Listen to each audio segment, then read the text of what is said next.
Would you like to know how to install this decorative column radiator and also how much it cost my customer? I'm also going to tell you why not making a cup of tea or coffee for a visiting tradesman is the worst thing you can ever do, and if you're a tradesman, I'm going to show you how to negate those customers that don't make you a cup of tea or coffee. But the most important thing is you learn how to fit this radiator with me today. Let's get on with the job.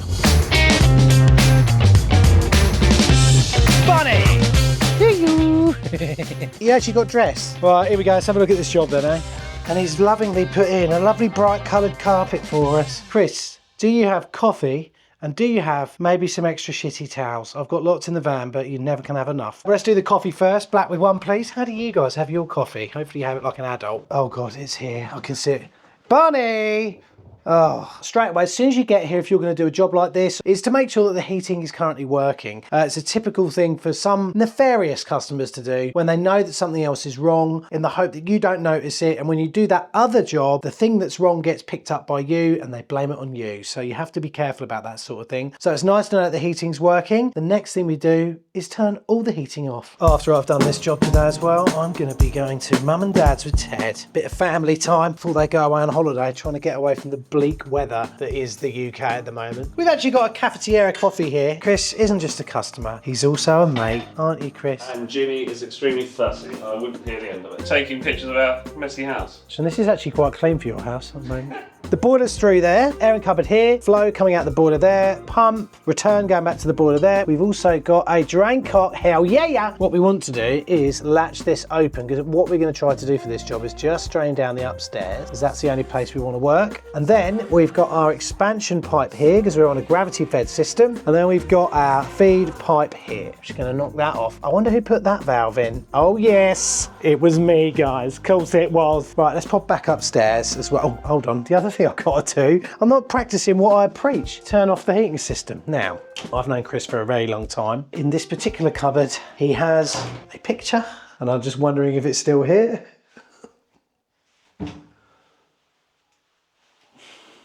Yes, she is.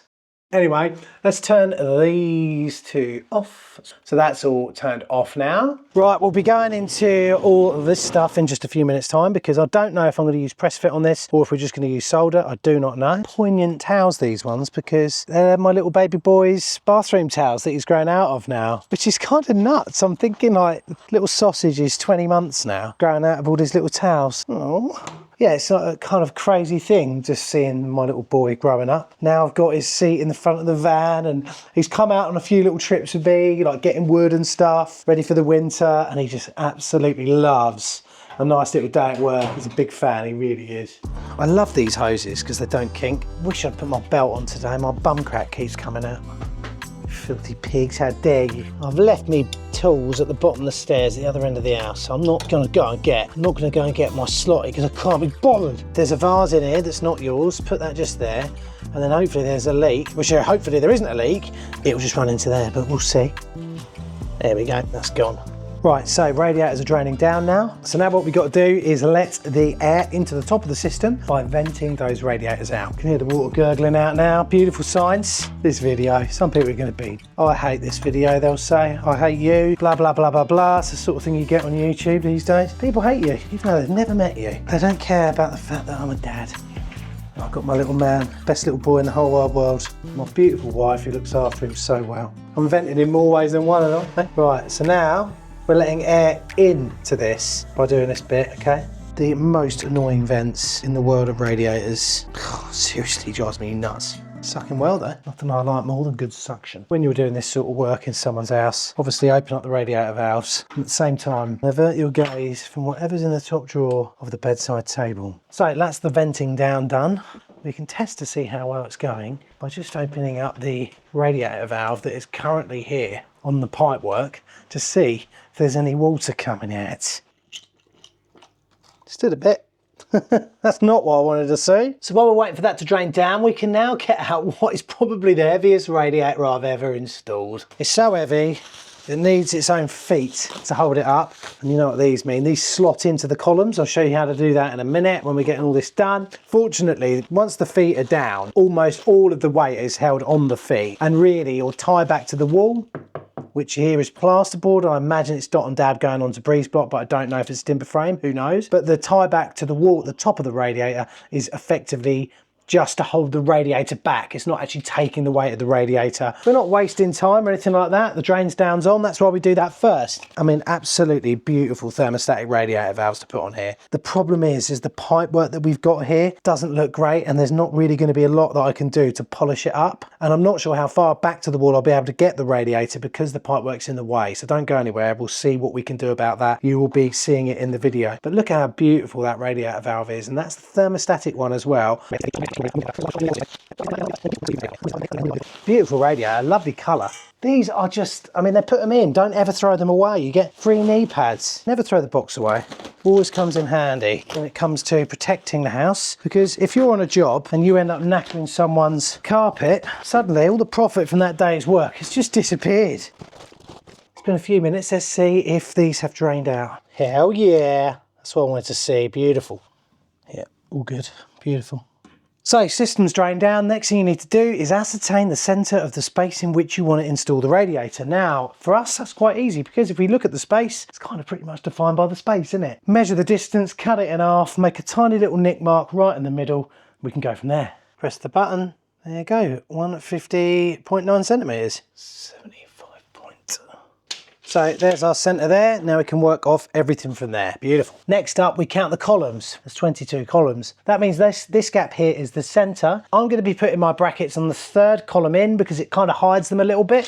So just whip this out, pop that in the centre of the third column there, the centre of the third column here, and that's 76 centimetres. What I can do now is you can measure that out and know exactly where our uprights are going to be for that. But for this particular job today, I'm going to have to mock up exactly where this is going to stand before we do any of the pipework to get it installed. And while we've got time, pop these in as well. This is our vent plug. Tie that up in a sec, it's a little bit tight. And then at the other end, we've got our blanking plug. Nice. Right, so if I just balance one of these feet on the top here, I don't want to push it down because I don't want to scratch the top of the radiator with these feet. And then also pop this on here. We can see that our distance out from the back of the radiator to the wall is about 15 mil, which makes it slightly difficult for us to get that around the pipework that we can't move. Now, the reason we can't move this pipework is because this roof continues outside like that, and the flow and return pipework for this is inside the cavity in that wall, and we can't get to it. I don't want to be putting off a freshly decorated room with all the skirting and everything coming off just to drop those pipes down and then come back up again.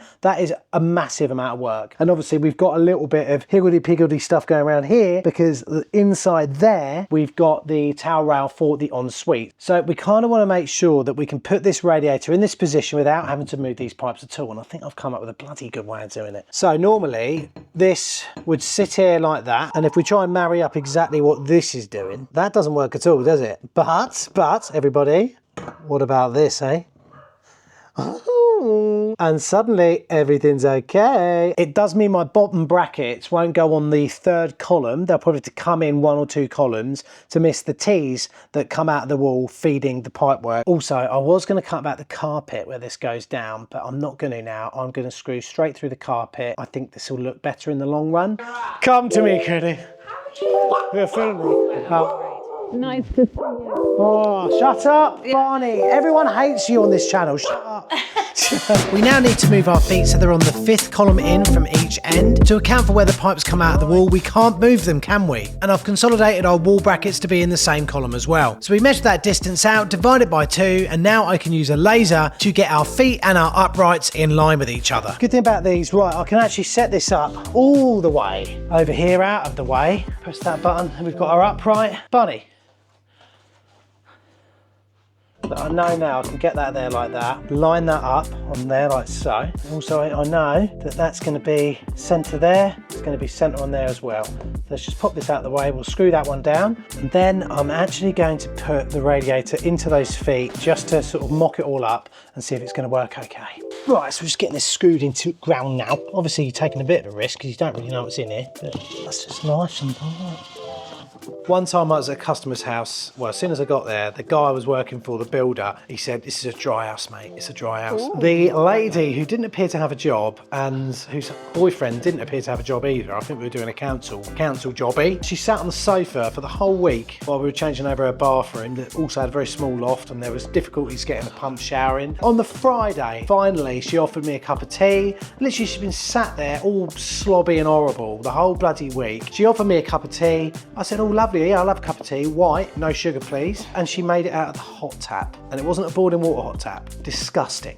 Which reminds me about this beast here. If there was a power cut in this house right now, I'd still be able to make myself a cup of tea. But I think it's probably better that I tell you about this in the middle of Mother Nature. Yes, you guessed it. This is an EcoFlow advert. Let me make you a little cup of tea. Usually have all this gear under the seat in my van. Turn the old girl on. Pop that in there like that. Hell yeah. This is boiling already, guys. Flipping it, what am I doing? It's boiling. There ain't no leads, guys. So that's what I mean. You're not having to wait for a customer to bore you because you've got your own power plant being able to do it. So we could boil this full kettle another 4 times, but I use it for loads of other things as well. For example, I can charge up my laptop on it. We've got 2 USB ports at the front that are high-speed USB-C, and we've also got some standard, the old USB ones on there as well. The beast can also charge up in the van off my 12-volt cigarette lighter socket, and I could even shove a solar panel on the roof and charge it up from that if I liked. But also I can charge my batteries up as well. If I'm absolutely hammering this on a normal day, I will run this battery out over about a day and a half, 2 days on site, especially the job I've been doing out where we are at the moment, where we're putting in a new outdoor water main for a load of horse feeders. This thing has been invaluable. So if you get a chance, head over to EcoFlow's website and take advantage of their Black Friday deals. Anyway, now I've had a brew, let's get on with this video. Right, do a little tester. Beautiful. So nice it all comes together in there. So what I've done, I've used these exact things, right? Exactly what we're going to be using in a minute. I've put them into the crook of the bottom of the radiator, pushed it back so it's flat to the wall, and then just marked the bottoms, whilst also receiving messages from people who are irritating me because I'm at work today. Right, so our little bottom nick is just there, and there you go. There's our mark there for that. So look, that goes back with it so we don't get any dust anywhere. It's also nice and easily removed as well. I think I've just hit the bloody mother load here. I think I'm going into a stud. Oh, it's by a lottery ticket, guys. That is incredible. That means you just know that the next one is never going into a stud. Okay, I hope my wife has bought a Euro Millions ticket today because I'll just hit another stud. Wow. You might have wondered as well why I didn't use a spirit level on this, because we are denoted often by the floor being level, which it is. So that kind of helps us out a bit. Right, let's get it sat in and then we can do our pipe work, which ain't going to be easy. Sweet as a nut. Little tickety-boo. Yeah, you're in front of the camera, mate. Right, so this one's obviously got to be moved down and go back. And this one's going to be a bit harder because we've got to do a T in there. And we might be a bit tight, who knows? So look, one side at a time. Let's get this one cutting in first. And this will be the lock shield end. So we're going to put this beautiful looking lock shield on there now.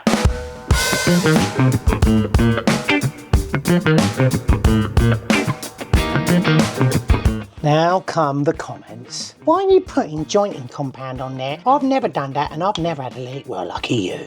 So what we've done, we've just brought the pipework back a little bit. We are still, there's a bit of movement in it, which is always good.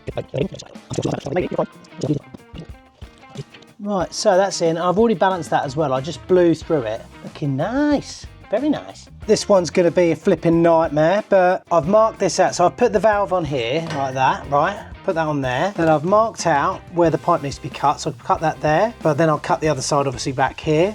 Put a straight coupling in there, put a new T in here, but we're going to come out like this, and then we're going to put a half male, half female T in, because we don't have a lot of depth from the top of this pipe to where we're actually going to be going into this valve. In a minute you'll see why. In fact, you'll see why right now after I've clipped my fingers.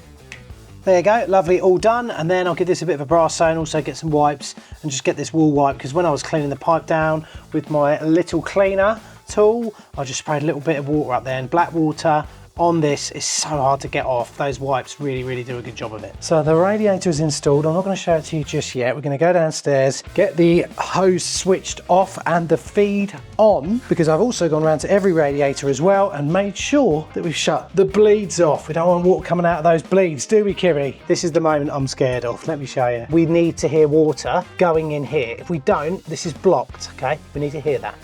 And we do.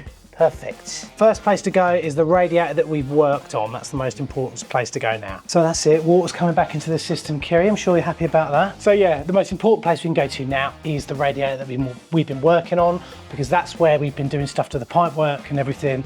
We need to make sure as early as possible whether we've got a leak there or not. So if we do have a leak, we can turn the water off and fix it. Sometimes you get leaks, especially when you're trying to cut into old pipe work. So it's not looking too bad at the moment. This is where I realised I've left my bleed key downstairs. No leaks there, no leaks there. Water's back on, flying out as well. Isn't it great that someone put a lever valve down exactly where it comes in, so they never had to go up in the loft anymore and tie the ball valve up? It was like some thought about it, isn't it? And another thing, never ever put your hose pipe away until this is done, all right? If you do that, you will have a leak.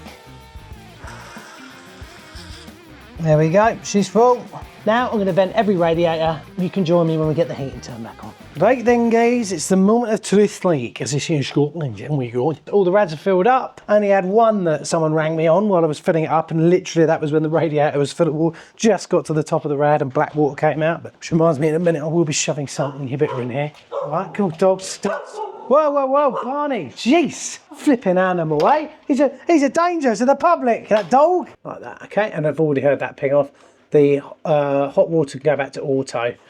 I don't want that on just yet, so. Boiler's come on outside. That radiator's getting hot, and I've pretty much checked every radiator in the house, make sure they're all getting warm. We are pretty much done. So she's getting nice and hot now, and of course it's the time for the creme de menthe. I know it's only a tiny bit that we put in, but people still need to see a little bit of brass, eh? Right then gang, so job done. How about that? Chris is very happy, and we're going to be meeting up later for a pint when I tell him how much this whole job costs. But I can tell you that right now, guys, because I know you want to know. What's the time? That's the first thing. 1 o'clock, so that's 4 hours on the clock, 120 quid, £30 an hour, plus a little bit of sundries. Getting this, Chris? Yeah, a little bit of sundries as well, so 130 quid for that. I didn't buy the radiator or the valves. In the next video, we are back in the ensuite project at my house. I'm going to actually try out some plastering, which is probably going to be a disaster. So go over and check that video out now and have yourself a little chuckle. See you in the next vid, guys.